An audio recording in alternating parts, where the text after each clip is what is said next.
Crash Course Philosophy is brought to you by Squarespace. Squarespace, share your passion with the world.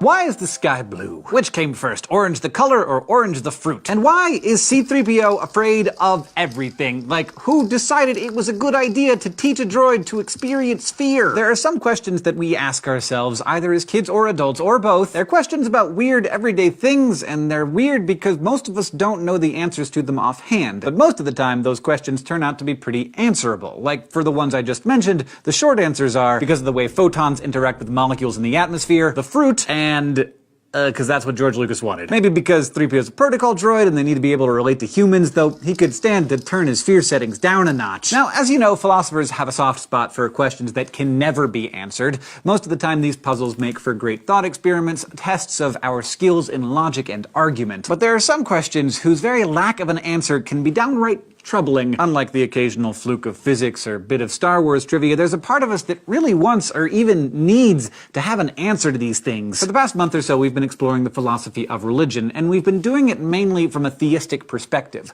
looking into arguments that justify belief in God. But one of the most persistent challenges to God's existence is also the root of one of the most asked but least answerable questions that we as thinking beings face. Why is there evil?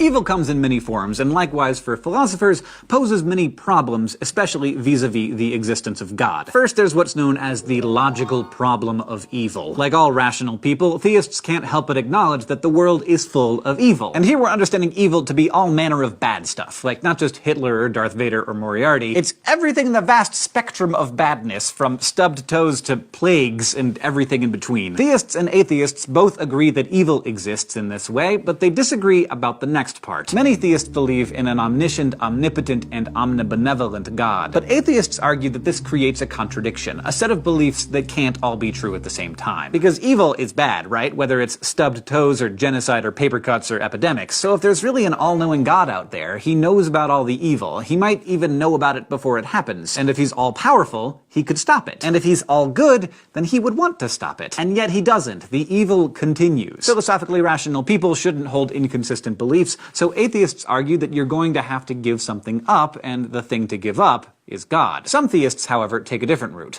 They choose to give up one or more divine attributes. They argue that maybe God isn't powerful enough to stop evil, or maybe he's not knowledgeable enough to know about it, or maybe he's not even good enough to care about stopping it. That might sound weird to some of you, but if you've ever heard someone say that God is envious or petty or jealous, that's basically what they're doing. They're acknowledging the possibility that God is not actually good. If you've ever checked out the Old Testament, there's a God there who has some anger issues, one who's not at all opposed to wiping out entire populations just because of some bad behavior. Still, despite this scriptural evidence, many theists are committed to God's omni-attributes and are thus stuck with a problem. They have to resolve the logical problem of evil and find some way to explain why God would allow evil into the world. And if you can do that, then you are presenting what is known as a theodicy. A theodicy is an attempt to show that the existence of evil doesn't rule out the possibility of God's existence. Yes, this is such a big deal that there's a word for it, and the most popular theodicy is called the free will defense. This argument holds that God maximized the goodness in the world by creating free beings, and being free means that we have the choice to do evil things, a choice that some of us exercise. This theodicy says that God doesn't create evil, but evil can't be avoided without depriving us of our freedom, and a world without freedom would be a worse place overall. This explanation preserves God's goodness because he created the best possible world, and also preserves his omnipotence and omniscience, because although he does know about evil and could stop it, he has a good reason not to ensure our freedom. The problem is, the free will defense only really addresses what's known as moral evil, or the evil committed on purpose by humans. Now, we're certainly responsible for a lot of bad stuff, but you can't blame us for everything. We can't be held responsible for the fact that the plates of the earth sometimes shift, causing destructive earthquakes, or that a storm might knock a tree over that falls onto someone's house. This type of evil, the stuff that we're not responsible for, is called natural evil, and the free will defense can't resolve natural evil. Religion is one of those philosophical issues that can make it hard for us to consider anything objectively.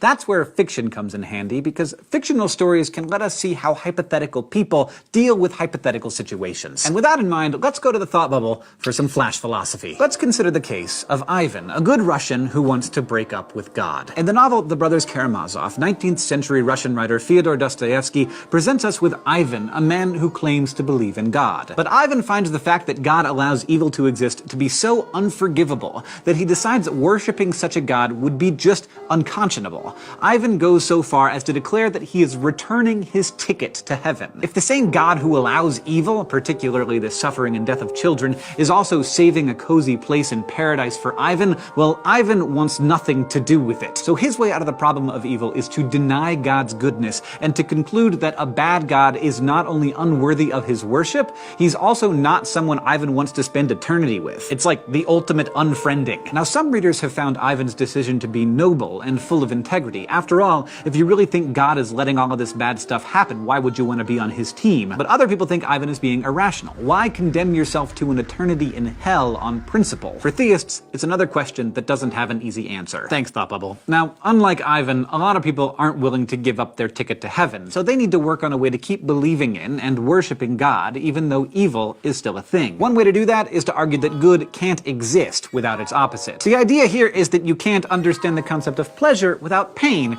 We don't know what it feels like to be warm if we haven't been cold. We can't understand the goodness of filling our bellies if we've never been hungry. But there's also another way, though it involves a little more work on your part. 20th century English philosopher of religion John Hick offered what's known as the soul-making theodicy. Unlike the traditional view that God created a perfect world, which we ruined through our own poor choices, Hick argued that God deliberately creates us unfinished, and our earthly lives are designed to toughen us up in a sense, kind of like boot camp. The harshness of life, Hick said, gives us a robust texture and character that wouldn't be possible without an imperfect world. Hick said that we're not just God's little pets, and he's not our benevolent owner whose sole job is to keep us in a safe, comfortable environment. Instead, he wants to build us, to train us into a particular kind of being. So we need an environment that's suited to the sort of growth that he wants, the sort that this world makes possible. A lot of people find these and other theodicies to be pretty compelling. However, the problem of evil actually goes a step deeper. What we've been talking about so far is the logical problem of evil. This problem can be resolved if we can explain why there's evil. But there's also the evidential problem of evil. This problem points out that we might be able to explain why evil exists,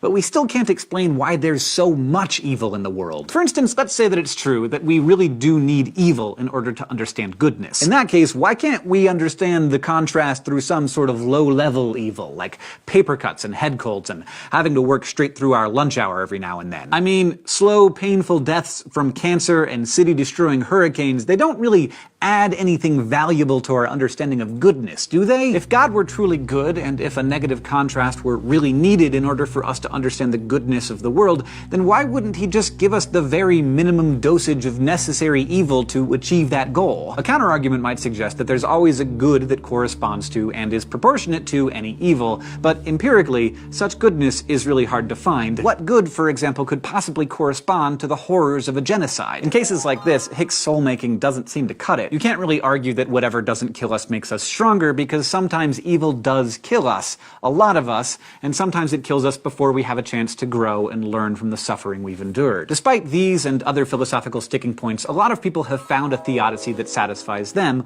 one that they believe reconciles the apparent evil in the world with God's existence. Others find all of these theodicies to be flawed, and they reject God's omni-nature, preserving their belief in God by finding him to be less than perfectly powerful or knowledgeable or good. Still others are convinced that the evil in the world is simply incompatible with the existence of a God, or at least any God worth worshipping. Wherever you end up, this is a problem that needs to be grappled with, and you'll probably be thinking about it long after this lesson has ended. After all, today we have considered the biggest problem in theism, the problem of evil. We've thought about different theodicies, or ways that we might reconcile the existence of evil and the existence of God, and we've explored whether those responses are sufficient. Next time, we'll consider what kinds of justification we need to have for our religious beliefs. This episode of Crash Course Philosophy is made possible by Squarespace. Squarespace is a way to create a website, blog, or online store for you and your ideas. Squarespace features a user-friendly interface, custom templates, and 24/7 customer support. Try Squarespace at squarespace.com/crashcourse for a special offer.